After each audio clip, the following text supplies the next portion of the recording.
Okay, you ready? Okay, one more. So today we're going to talk about estate planning, and we're not going to spend huge amounts of time on the actual documents per se. I'm hoping to spend a little bit more time on the process of what you do with the documents once you've got them. I always have a concern that having grown up in the United States where we're a little bit xenophobic about our money, I like everyone to hear this. Our job here is to help you move from inertia. We're coming up on February, the least outdoor friendly day of or month of the year for us. So this is a good time to catch up on stuff, and I'm hoping if you have some of the tasks related to estate planning that we're going to talk about today, that you use these few weeks of coldness to nail this down. Okay. Now, virtually everybody, 80% of us, plan on transferring whatever wealth we might have when we pass on to the people we love or care about, or to organizations we care about. But the reality is less than half of us, 45%, actually have done what needs to be done to have the plan in place. Common concerns looking at this is, oh, my family isn't prepared. Well, the truth is that if that's the case, you have to get them prepared. Otherwise, it's never going to happen. So other concerns are that they don't have sufficient knowledge. Well, it's because in the United States, probably everywhere, we're really, really bad about teaching people about finance and the basic ways of dealing with money. You can read these other concerns here along the bottom line, but the basic one is people don't like talking about their money. So what we want to do is overcome the avoidance behavior. And I know that I'm guilty of this on certain tasks. And I'm sure that's kind of a universal trait. All of us have something that we put off for as long as possible. But wealth planning and what goes on for the next generation and the process getting there needs to be discussed openly. Not that you necessarily have to have annual or monthly family meetings on this, but as things change, you should have regular discussions about the situation that you're in and that what they're expected to do when the time comes. So some of the primary triggers, the large one really is just you hit a certain age and suddenly you realize, oh my goodness, I really need to get this organized. So that's about 37% of us. But also another big one is a death in the family, hearing horror stories about friends, or from friends, I should say. And then there's always the constant annual changes in our tax laws. Other questions to consider.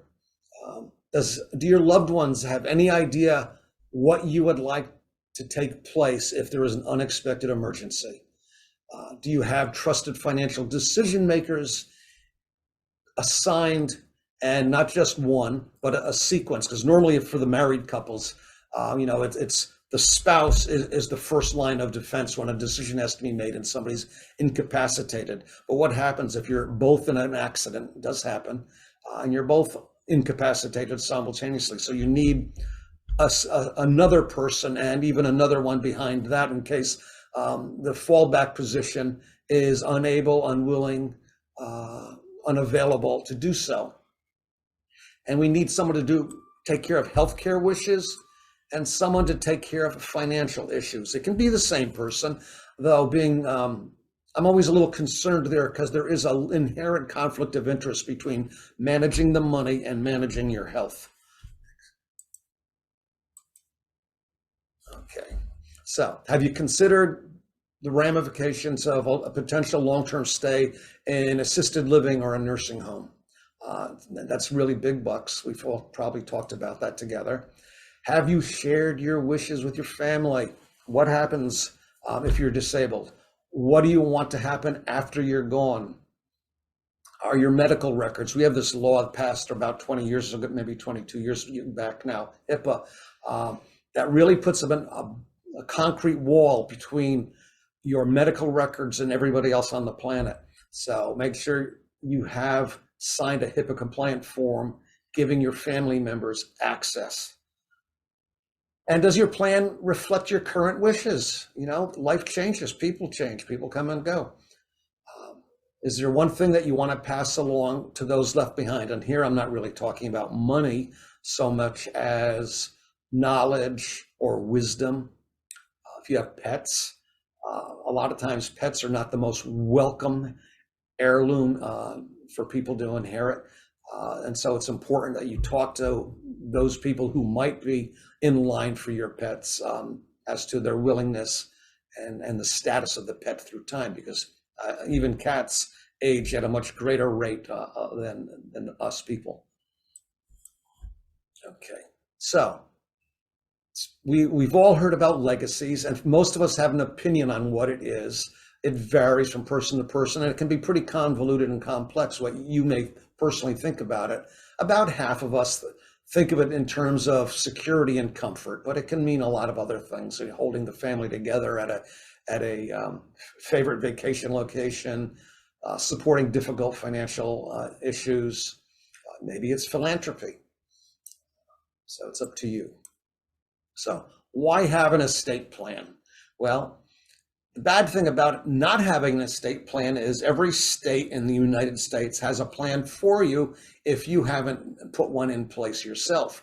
And I haven't read all of them, I admit, but the few that I have read, and that would include Maryland and Virginia and Connecticut, where I had to settle my dad's estate a couple of years back, each one of them go off the rails at some point. And so for some people, using the state intestate laws, intestate means you've died without a will, it may not fit your needs very well at all. So who needs an estate plan?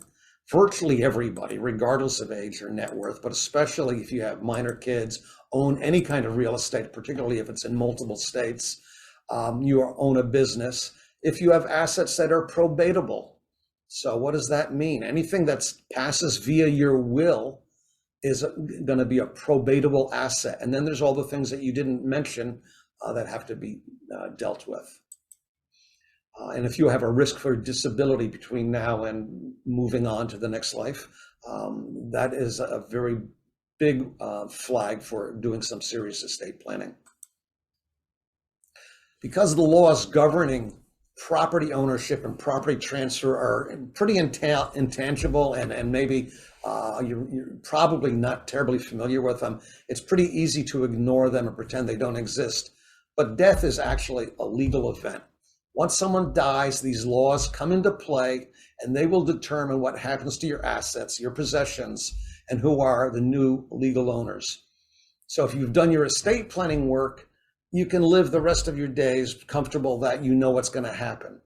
And now at this point, let me say, I am not a big believer in do-it-yourself or online estate planning.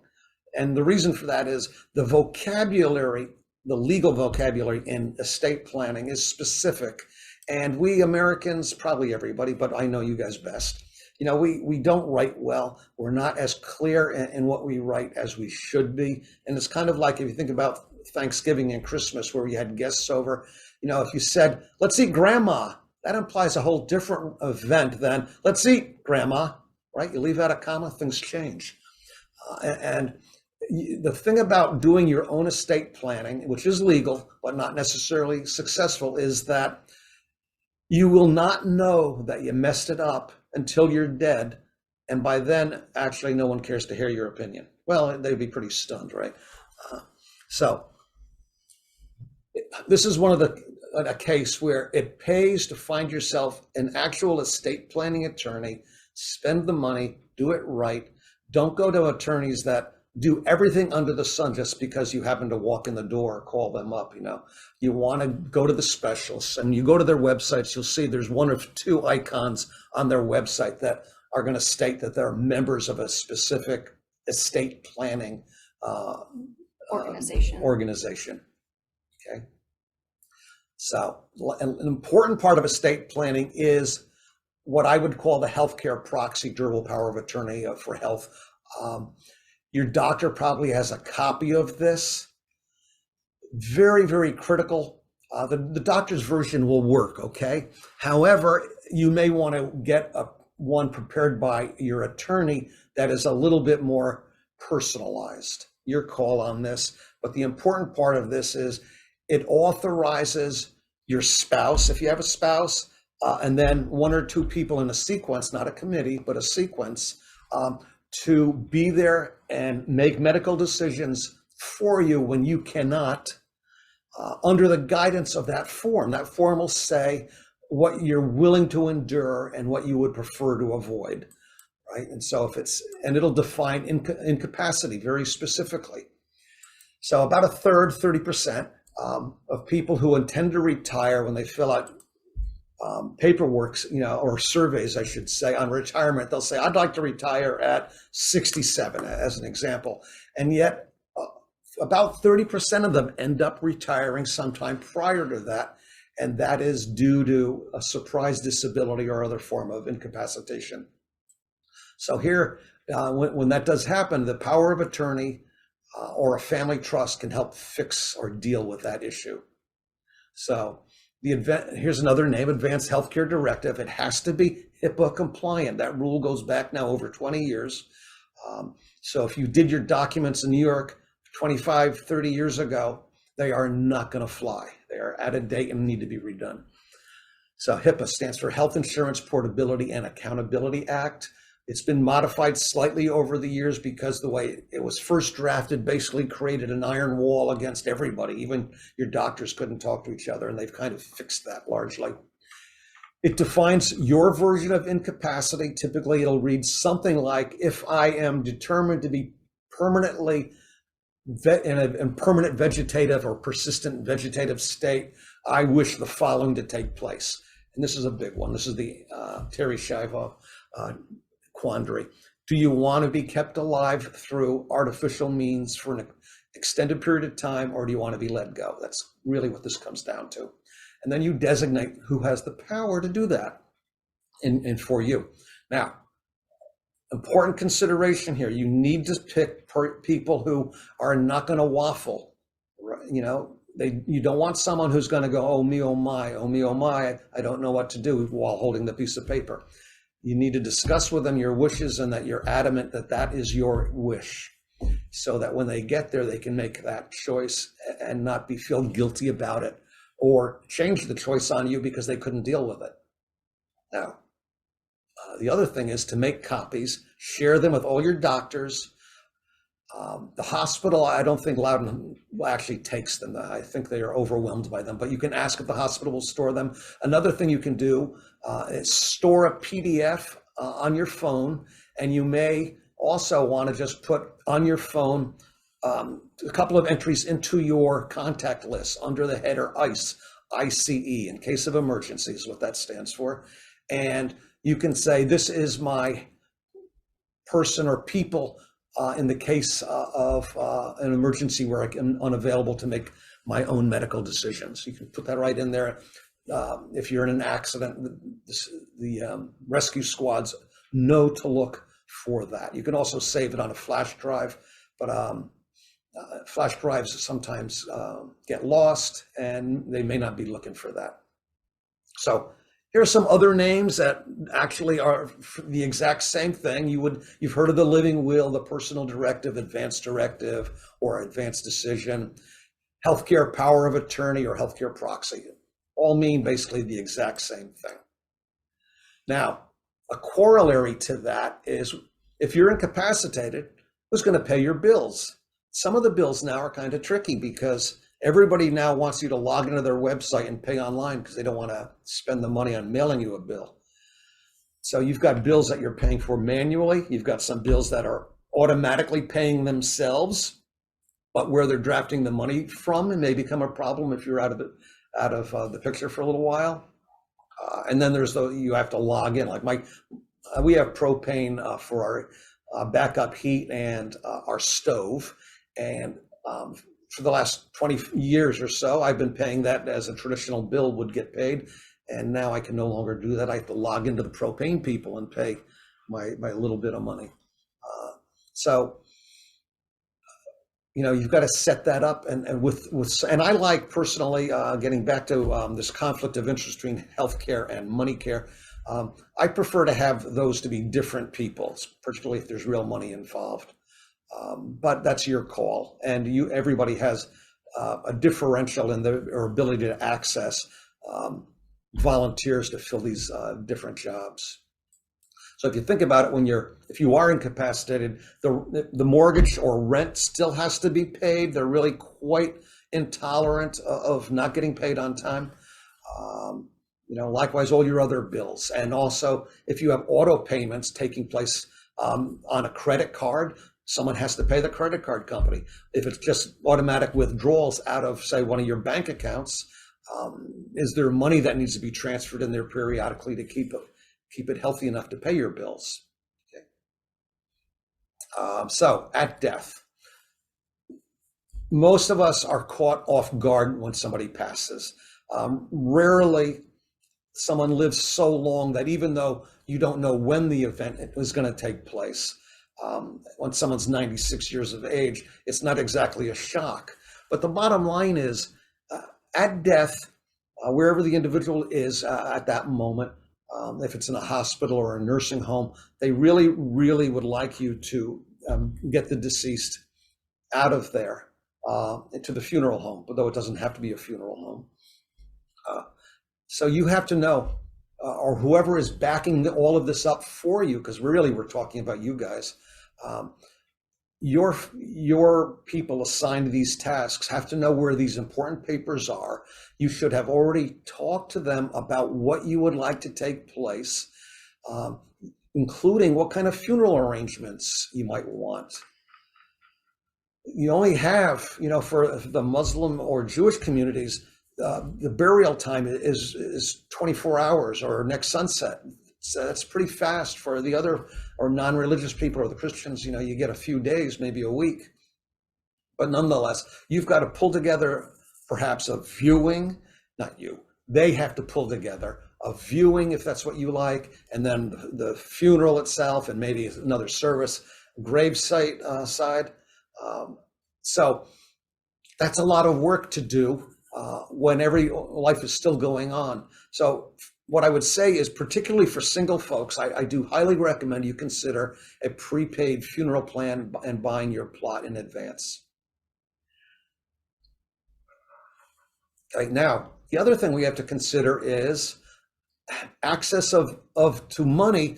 Let's say, I'll take my case. I'm 5 years older than my wife, Allison, and her family is long lived. Mine is long lived as well, but men also have a tendency to live a few years less than women.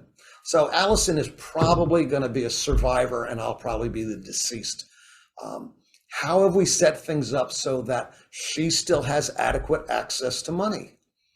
It's a big deal, because if you have not titled your assets correctly, it's possible that there's going to be a break in accessibility that is going to be very awkward. At death, our property ownership and transfer laws can get in the way. Joint accounts, not a big problem, but let's say you have the majority of your money in an account under your particular name and your spouse is not on that account. That's locked up until probate processes it. So that would be really, really difficult. Okay. Now, sometimes assets go to the wrong folks. So here's Barry White. He passed away in 2003. Interesting succession plan he had. He had been separated from his second wife for several years, and had a girlfriend that he had not married, still a girlfriend, not divorced from the second wife. But between the girlfriend and him, they had 9 babies. So that implies they were together at least 9 years, right? Well, he passed away suddenly, and he had no estate plan. So the ex-wife, who actually was still a legal wife, but nonetheless, in his view, the ex-wife inherited everything. The 9 kids and the girlfriend got zip. So life or death, I suppose, can surprise you. And we want to make sure that your assets, your wealth, your property goes where you would like it to go. Another example similar to that, before I get off that topic, is Michael Jackson.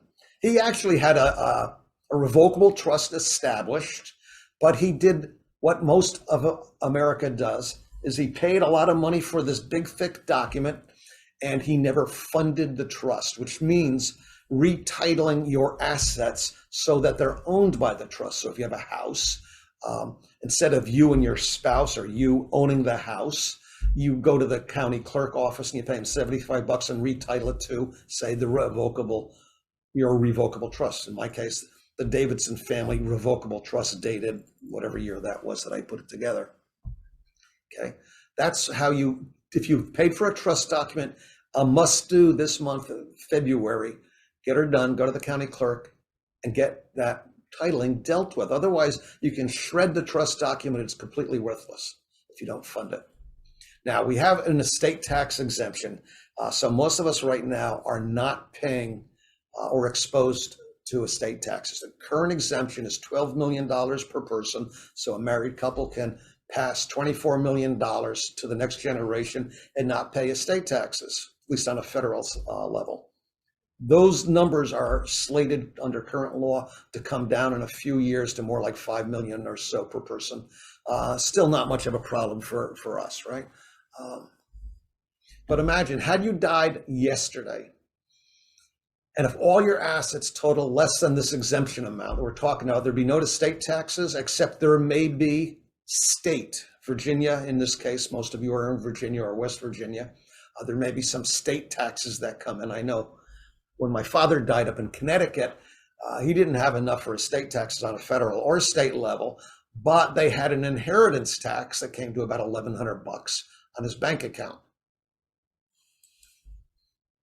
Now, I don't know who your beneficiaries are, but if you die relatively young, that means your beneficiaries are also likely young, and they may not be prepared for the new responsibilities that a large chunk of money can bring with them. The other thing they may not be prepared for is the concept of taking required minimum distributions. We've had a lot of changes the last year in required minimum distributions. And so I'm not going to spend any time on that today, but let me say this: whoever inherits an IRA is going to be subjected to RMDs that are extremely complex, and they have a maximum of 10 years to liquidate that account. And the law is poorly written, and so there is a certain amount of uncertainty as to not exactly what Congress wrote, but how the IRS is actually going to regulate and manage that process. But even a Roth IRA has RMDs. Now, ask yourself, if you don't have a valid will, and valid will means it was drafted after HIPAA came about around 20 years ago. I think it was 2001, June-ish. And in this state, if you're a resident of Virginia, it's highly recommended, not 100% required, but highly recommended that you have a will drafted in the state of Virginia. If you're in West Virginia, likewise, have a West Virginia attorney draft that for you. Or if you're in another state, say California, it's very, very important to have a California will. Now, time to revisit your docs. Here we've covered some of this. If it's done in another state other than where you're currently living, redo. Done prior to HIPAA, June 2001, redo. Done in a community property state, and we have a slide coming up on that. Just know this: West Virginia and Virginia, where most of you are from, is not a community property state. If you are in California, married, community property laws become very, very important to acknowledge. Or if you've changed your mind about where you want your assets to go when you're gone, if you've changed your mind, you got to redo the documents. If you've had a child or a grandchild born, or your kids have matured, are now legal adults, you should redo it. And then, of course, we have to adjust periodically just because tax laws have changed so dramatically.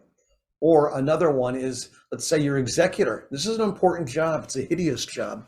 I like to think of it as the second worst job on the planet, the first being president of the United States. Pretty ugly job. But being the executor is one, it's a hard job. It's a lot of responsibility, and most of us only get to do it once, so it's like an apprenticeship that has no value.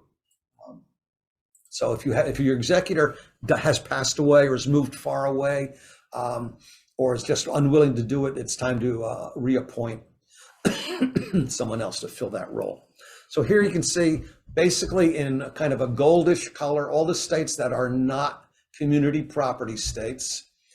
And that includes Virginia, West Virginia, and up the East Coast. But then in kind of that greenish blue, a variety of states that are. Now, the tricky thing about Alaska is it's actually voluntary. You can choose to be. But these other states have a different set of rules. I'm not going to spend any time on this, but it is a special deal. If you've ever owned cars or real estate in any of those states, the dollars from selling those investments, holdings, even though you live here now in Virginia, those dollars are still considered community property dollars. Now, let's move on back to the will. Do you really need a will? Well, if you don't have a will, you're dying intestate. And as I said a few minutes ago, then you follow the state plan. And in Virginia, the third phrase down on their intestate rules, it says something to the effect, if you die with a spouse, not the parent of one or more of the children being minors, then the spouse gets 1/3 of the probatable assets and the children get the rest. Depending on how well you've done on other parts of your estate planning, that can leave the spouse in pretty bad economic conditions. And Maryland likewise has something where it goes a little bit off the rails. And so I suspect all states are somewhat like that. So when you die intestate, you're going through probate, and it's going to be an extended process because of not having the will. And so your expense to the probate court will go up, and it's a public hearing. And all the documents coming out of that hearing will be publicly available for the rest of the time. So probate is a legal process. There's a probate court and there's a probate judge. They first will decide on the validity of your will. Ideally, you've done it well, and there's no discussion about its validity. But here's what I suggest strongly. People do change their wills. If you draft a new will and you properly have executed it with not with people who witness this, your signature, who are not family members, shred the old will. And so there are none of them around. You have one current valid will. And know that the attorneys will not keep copies of your will, because why? They're in the process of creating documents. If they kept documents for everybody that comes in the door, they would have to hire a warehouse to house all the documents. So they won't have it. So the other thing is the probate will, after deciding the validity of the will, they will then appoint formally the executor who is stated within your will, and he or she is now responsible for dealing with all of the assets, paying outstanding debts, fees, costs, etc., and getting the money out. In Virginia, if you've done things well, this does not have to be a long and painful and expensive process. If, on the other hand, you've let it go, you're going to squander money, and it just means money is going to not go to your heirs. Instead, it's going to go to the state of Virginia. So it's important to know and remember and tell people who are dealing with this for you that the will must go through probate court. If they just act upon it themselves without getting it probated, that is a violation of the state law and could get them in hot water, depending on if people complain about that or not. The will also specifies you to name beneficiaries, and so they will administer that process. And also know, like you can see this last bullet here, the will doesn't mean anything while you're alive or if you become disabled. It only becomes valid and probatable at death. So why do you want to avoid this? Well, it's generally going to take a few months. My father, who had only one bank account, it took about 3 months. All right. And every time you do something with the probate court, it's like hiring the attorneys. It's not a flat fee necessarily. It's how much time and effort it was expended. So you want to make this as clean as possible, and we're going to discuss how to do that. It can be expensive. If there's a lot of time wasted, it's going to be expensive. The more people who get involved, like attorneys, accountants, realtors, stockbrokers, they're all going to charge. And it can be contentious if you've done a particularly terrible job of it. You know, your family members and friends and the administrators may all be discussing in a heated term or voice on how to spread things out. So let's make this clean and easy. So 5 methods to avoid probate. This is really easy stuff that you just need to take a little bit of action and follow up on periodically. So on any contractual account, IRAs, 401ks, thrift savings plan, life insurance, all of those types of entities ask for you to name a beneficiary. The worst thing you can do is leave it blank or write down my estate. Because if you write my estate, that means it's going to go through probate and you're going to pay extra money to get it dealt with. So name beneficiaries, right? Normally, if you're married, you name your spouse as the primary beneficiary and then secondary beneficiaries after that. But you are allowed to name just about anyone you like. Now, in Virginia, and I don't know about West Virginia, but it's definitely in Virginia, if you've been divorced and you've never updated your beneficiary designations, state law says at divorce, all beneficiary designations elected prior to the date of divorce are null and void. So a divorce means you have to rename everybody. Okay. Now, for things like taxable accounts, so checking, savings, CDs, credit union accounts, what else? Got any ideas, Kels? Brokerage accounts, stocks and bonds, not an IRA, but just in general brokerage accounts. Those don't have beneficiary designations. They have POD and TOD designations. So where there's securities involved, stocks and bonds, you would ask that company to change the title on it to a TOD, which stands for transfer on death. Therefore, well, let me back up. So once you got the TODs in place, you go and deal with your checking, savings, credit union, non-qualified, i.e. taxable accounts. And for those, you ask for a payable on death designation, POD. There's no cost to do this, it's a little bit of paperwork, but you should get that done. So what happens in the case of you passing and you have a TOD or a POD set up, the people who are inheriting that account will be told this by the executor. They just have to go down with the certified death certificate that the county will generate, and to the bank, to the credit union, to the brokerage company. And in about half an hour, if you're in person or through the mail, it's pretty easy to get that done. It's not a hard process at all, and it does not go through probate. It's clean, easy, and done. Now, joint tenants is, with rights of survivorship, is commonly used for real estate owned by husband and wife, right? So that means at death, let's say the husband goes first, the husband comes off, now it's owned 100% in the name of the surviving spouse.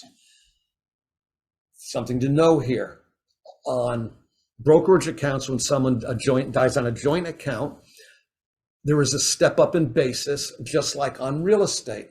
At death, there's a step up in basis. So what does this mean? Let's say on an account, we won't define whether it's real estate or just a checking or some other investment account. Let's say it's a house even. 2 people own it, 1 dies. So you look at the value of the house on the date of death, divide it by 2, and half of the house now gets a step up, not from where you paid for it originally, but to this new value, right? And then the survivor at some point, if they decide to sell the house, they may have a taxable event on that gap because half of their money did not get a step up. On the other hand, if they did not sell the house and they subsequently pass away, there's another step up on that second half. And so that's an important thing to remember when someone inherits a home and 2 people owned it previously, that there's going to be a little bit of math to consider and what turns it into a taxable event. All right. And so another one you can do is you can give away assets. Know that there are gift tax laws in this country. You can't just willy-nilly give away $100,000. The IRS will levy a tax on that should they discover it, and it's not taxable to the person who received that, but it's taxable to the person who made the gift. So gifting, currently it's roughly $15,000 a year. Husband and wife can give away roughly 30 grand a year to as many people on the planet as they choose. An important thing here is after 70 and a half, if you are taking money out of an IRA, you can have that money directed directly to the charity. Now, the company who's issuing the check will want to send you the check, but if the check is not made payable to you, your job is to get the check to the charity, and that will reduce your tax exposure. You're going to say, well, wait a minute, I'm just going to deduct it. No, in spite of the deduction, it actually will work out on your tax return somewhat cheaper if you have the check issued directly to whatever charity or charities that you want to give the money to. That starts at 70 and a half. And then you can always transfer your money into a trust. During lifetime, most of you will use a revocable trust, which means you are the grantor of the trust. You're giving the gift to yourself. You can change your mind. You can make adjustments. You are the trustee. At death, you can no longer change your mind, and it becomes irrevocable. Okay. Another form of owning real estate or businesses, for that matter, most commonly business relationships, is tenants in common. And here, the survivors, so let's say you have three friends that own a piece of land together, and their spouses can inherit that. So that may be a little bit awkward, all right? Because you may not want to own the land with my wife. It becomes even worse in the case of a business. And say you have three partners in a successful business. If somebody passes away, and now a spouse who's never been involved in the business becomes part of the partners. So there we would use what's called a buy-sell agreement that specifies what happens at death of a partner or the death of someone owning common real estate. And typically backed up by life insurance to provide money to buy out the survivor that nobody actually wanted. Okay, I talked briefly about joint tenancy, where two or more owners and passes to the survivor. We're not going to talk about community property, but in the family trust, the trust is always the owner. There's no change in ownership at death, perhaps just a change in who is being the trustee. So here we are. I'll go say it again. It's February. It's the worst month of the year. This is the time to get started. And Mark Twain said more than 100 years ago, the secret to getting started is breaking your complex, overwhelming tasks into small, manageable tasks, and start with the first one and march your way through the process. So let's get her done. Now, to do that successfully, we've talked about the legal documents you should have. Now, let's assume the fact that you will, in fact, pass away. So far, every living thing on the planet has passed away. No one has beaten that particular game. So it's important to have a book, and the book needs to be updated as changes take place. If you allow it to get out of date, then it'll become a valueless piece of paper or a book of that is just confusing and not helpful.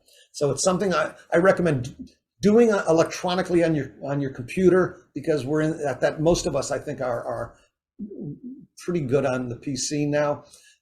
But I think it's important that you share this document in hard copy with your executor and your other decision makers for monetary purposes and for health purposes. And inside it, you should have all this information. And why, you may be wondering, why would we want all this biographical info?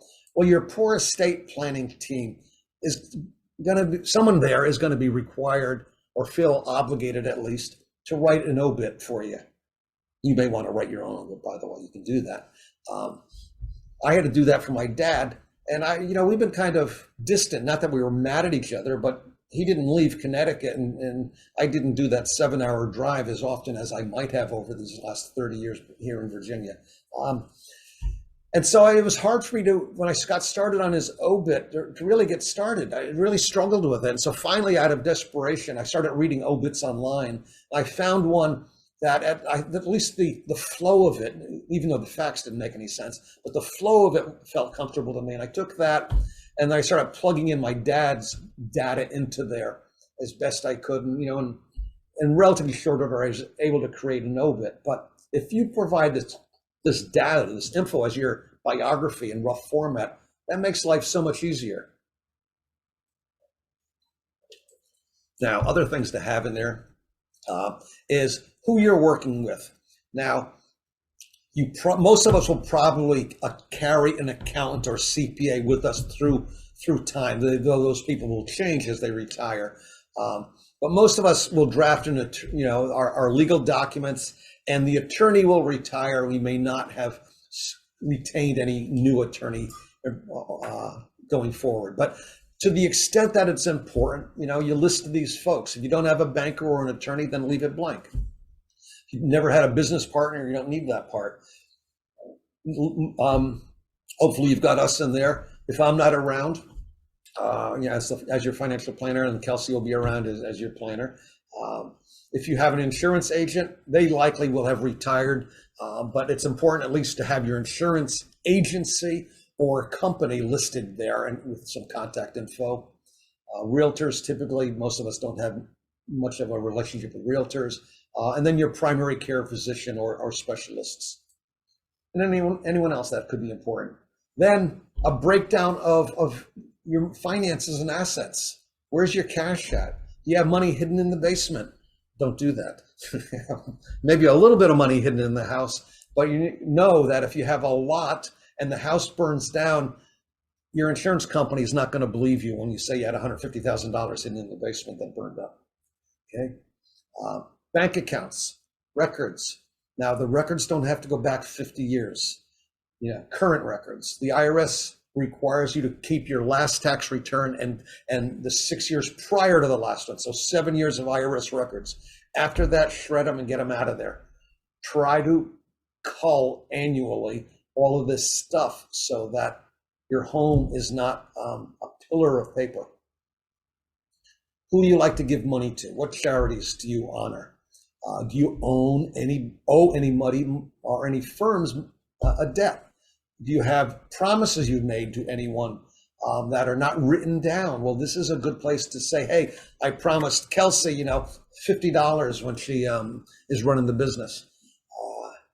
If you have a safety deposit box, you've got to tell somebody about it. Otherwise, it might just go into the bank pool. Now, let me follow up on safe deposit boxes. At death, by law, on federal and state law, all of your accounts, including your safe deposit box, are to be sealed until probate authorizes their release. So a safe deposit box is not where you put these documents because it'll be a pain in the neck to get things moving. If you have some special stuff you want to hide in the safe deposit box because you're afraid of theft, that's different. You can put your bullion in there or some collectibles in there, but these documents, no. If you have alimony payments or child care payments you have to make, you want to list that. You want to list your accounts, including retirement accounts, tax records, and anything on automatic bill payment. Make sure you keep that current.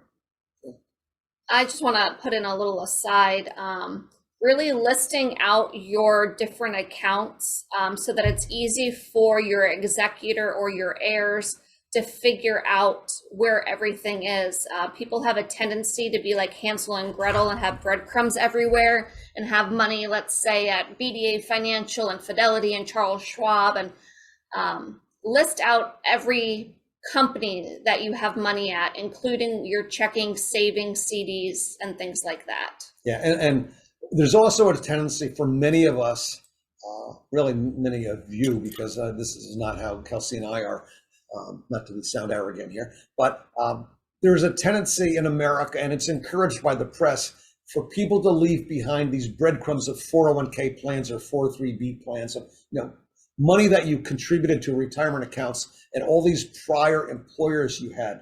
This is a time to bring all that stuff together so that the process of closing down your estate is easier. There is no reason to have 401k accounts. That's not diversification. That is just excessive complexity. That's a good word. Yes. Okay. In the employment and business section, it's good to list if you're a veteran, how you served, where you served, particularly if you were on active duty overseas in a war zone. That could be very interesting. So list your past employers, any business ownership you may have had, memberships in societies or other organizations that were important to you. If you have patents, copyrights, or royalties, this is critical. This is what held up Michael Jackson's estate, because even though he had an unfunded trust, he also hadn't done anything about who got what in terms of his royalties and copyrights, and they fought over that for a little bit more than 10 years, costing a huge amount of money. You might want to include your bonus cards, if any bonuses are due you, and your work phone, if you're still working, so someone can call up and say, hey, Bob's not coming to work anymore. So section 5 will be your property section. And there you're going to include your principal home, any vacation, rental, mobile timeshares, business, real estate. If you have anything in storage, that you've got to reveal that too. And do everybody who's behind you a favor and spend some time cleaning up the storage containers so that it actually is stuff that people will want versus what people will throw away.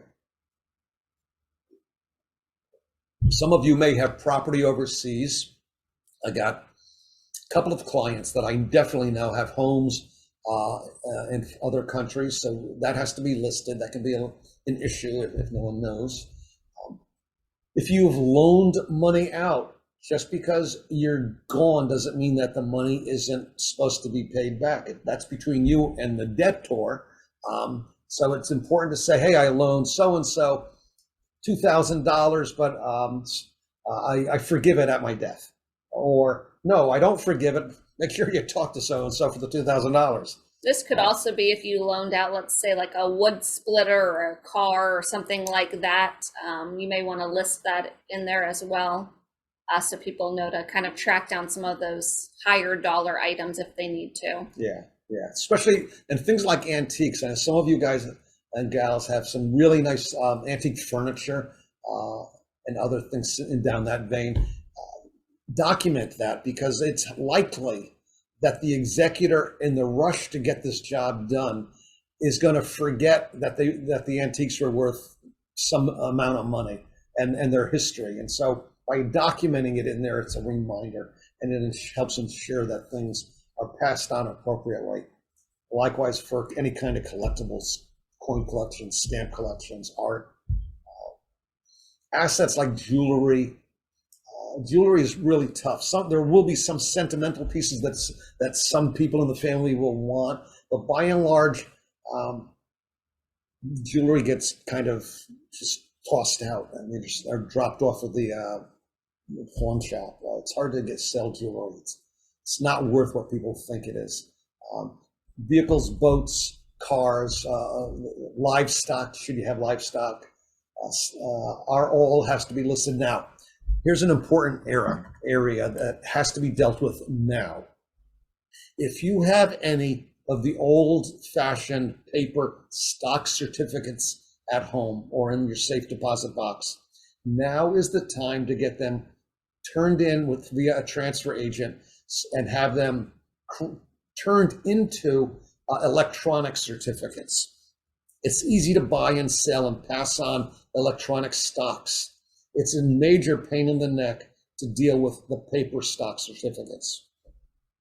Best that we do that together now. So if you have those, please come in and see us, bring them in. We will send them to our transfer agent through Pershing and get them converted over so that it's easier for you both to buy and sell those same stocks, but also for your heirs to deal with them.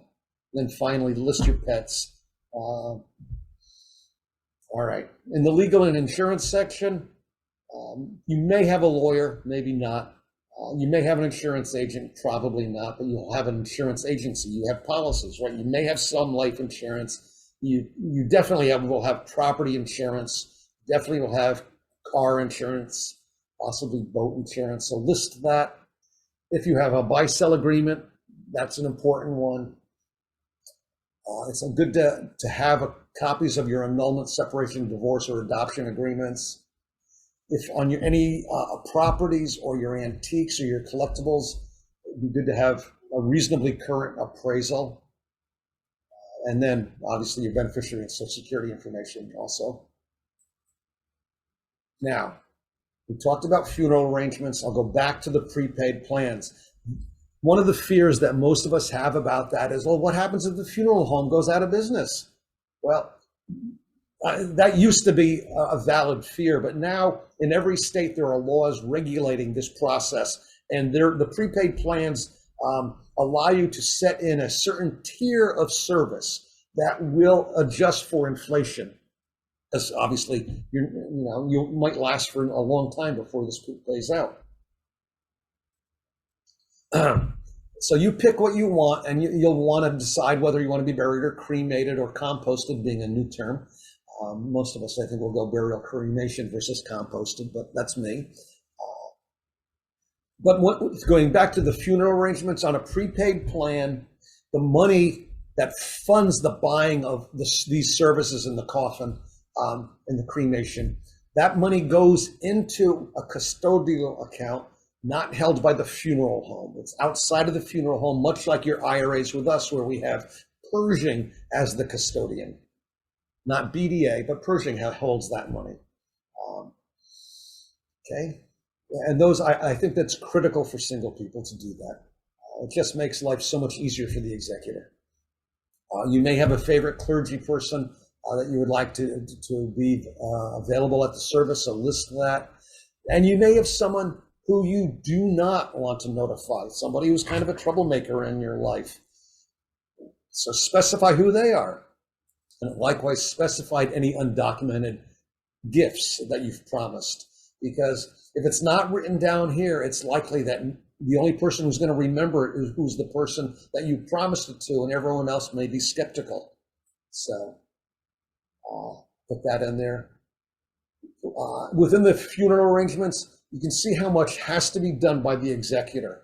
If you do nothing, they have to contact the clergy and get them there. They have to find the undertaker, decide burial, cremation, composting. Did you specify organ donations? How do I deal with that? Oh, do we have to buy a plot? Is there any plot available and where he or she wants to be buried? What kind of grave marker do we have to get made? What kind of coffin? So it would be very kind of you to decide on these things in advance, as odd as it may feel.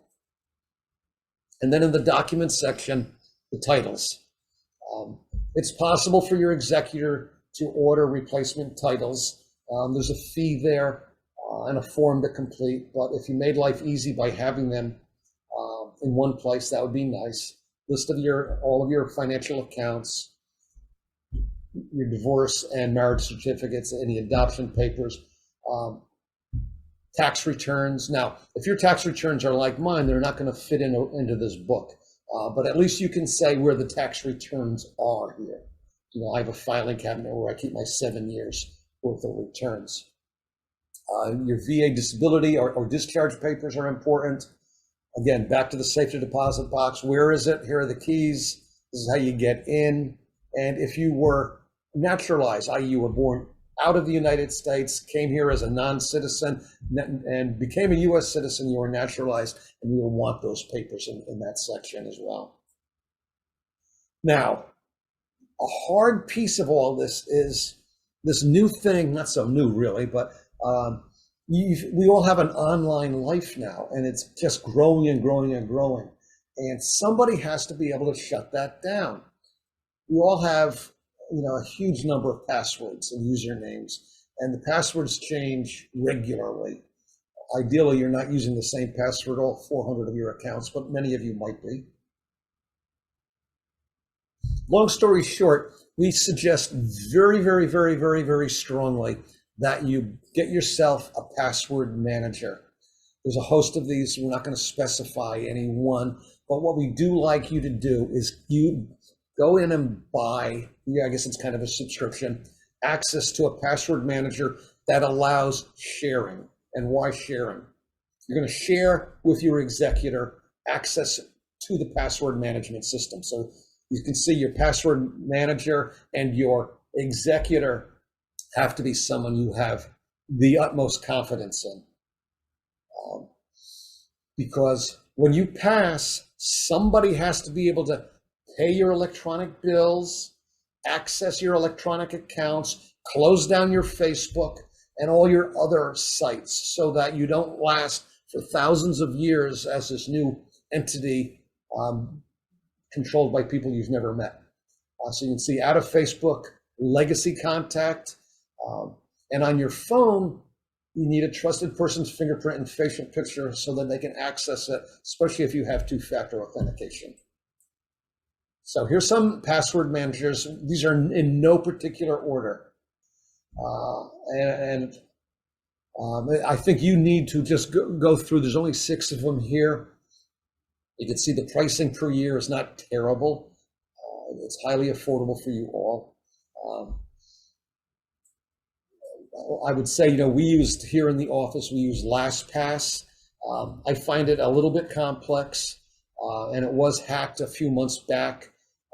They say that no important data, i.e. your passwords, were compromised, but that like anything online, there's always that risk, and we're using that encrypted websites, so these password managers, to try to avoid hacking due to the complexity of the passwords that they auto-generate. That you would not be able to remember them. If you tried really hard, you would not remember them.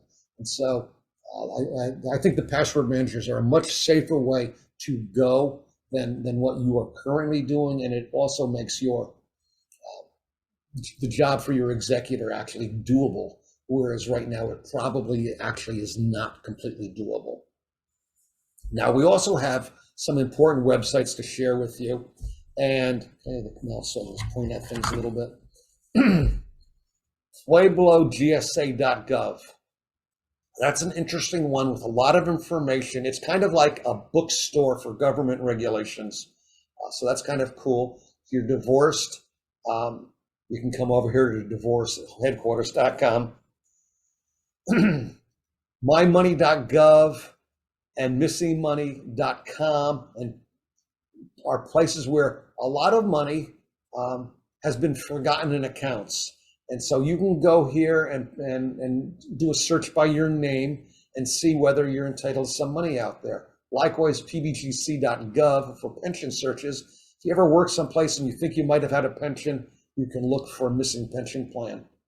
Okay, and here's unclaimed assets again to find missing cake. So that's all for today in terms of this presentation. We want to turn it now over. Oh, I'm sorry. Importantly, yes, going back to this one.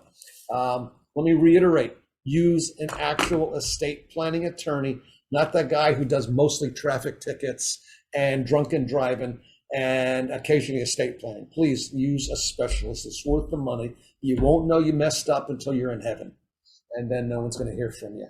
So.